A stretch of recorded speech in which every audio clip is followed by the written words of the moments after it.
السلام علیکم ناظرین، امریکہ اور پاکستان کے تعلقات میں ایک نئی پیش رفت سامنے آئی ہے۔ امریکہ کی معروف دفاعی کمپنی رائتھیون نے اپنے معاہدے میں ترمیم کرتے ہوئے پاکستان کو جدید فضا سے فضا میں مار کرنے والے درمیانے فاصلے کے میزائل یعنی ایمرام فروخت کرنے کا فیصلہ کیا ہے۔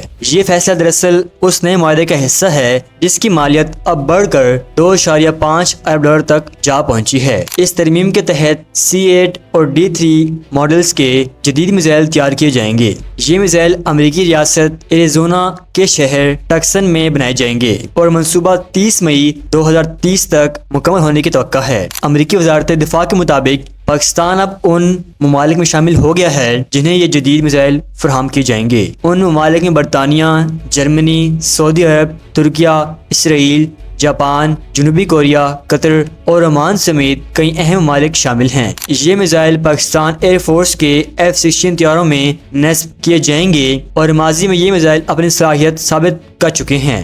یاد ہے کہ فروری 2019 میں پاکستان کے آپریشن سوئفٹ ریٹارٹ کے دوران انہی میزائلوں کی مدد سے بھارتی فضائیہ کے 2 طیارے مار گرائے گئے تھے، جس کے بعد دنیا نے میزائلوں کی درستگی اور طاقت کو تسلیم کیا۔ تجزیہ کاروں کے مطابق امریکہ کی جانب سے یہ قدم پاکستان اور امریکہ کے درمیان تعلقات میں بہتری کی علامت ہے۔ حالیہ مہینے میں دونوں ممالک کے درمیان انسداد، دہشت گردی تعاون، دفاعی روابط اور اقتصادی شراکت داری میں نمایاں اضافہ دیکھا گیا ہے۔ یہ معاہدہ نہ صرف پاکستان کی فضائی طاقت میں اضافہ کرے گا بلکہ خطے میں اس کے دفاعی توازن کو بھی مزید مضبوط بنائے گا۔ یہ پیش رفت یقینی طور پر پاکستان کے لیے ایک بڑا دفاعی سنگ میل ثابت ہوگی۔